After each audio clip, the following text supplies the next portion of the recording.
Hello. Hi. Why don't you sit down and make yourselves comfortable?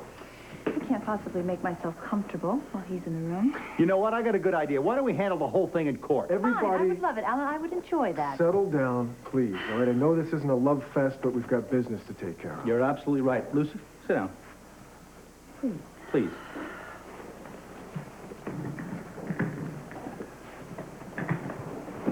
All right. The terms. What is your proposal for your client, Mr. Baldwin? Please, call me Scott. Thank you.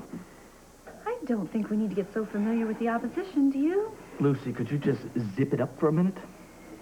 Obviously, my client is unable to live on the meager amount that the judge ordered at the hearing. And what would your client like to have, Mr. Baldwin? Well, since your client is one of the richest men here in Port Charles and could afford a lot more, a servant's severance pay would be much more than she's getting.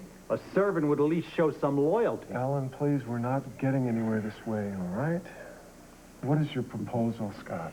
My client was a member of the Quartermain family, and that carries a certain amount of status in this community. And I'm sure she would be satisfied if she could just maintain her dignity and not have to live at the poverty level. And how do you suggest that she maintain her dignity? A few shares of stock in ELQ would help.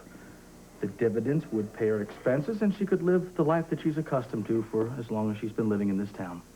Just exactly how much stock did you have in mind? 50%. You know, you would never win that in court. You know that, right? 10%, I think we can live with that, right? 40%. 15.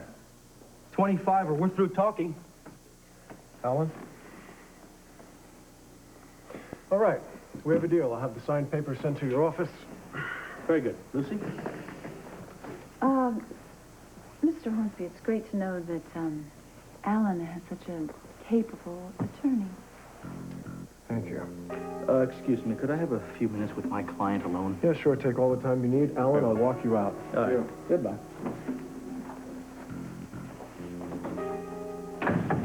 Well, it didn't take long to hit on him. Oh, give me a break, just because he's a lot taller than you.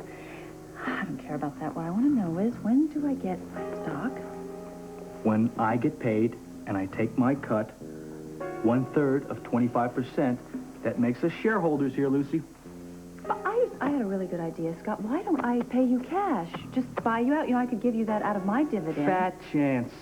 Now that this is over, I never want to see you again until we have a stockholder meeting. So long.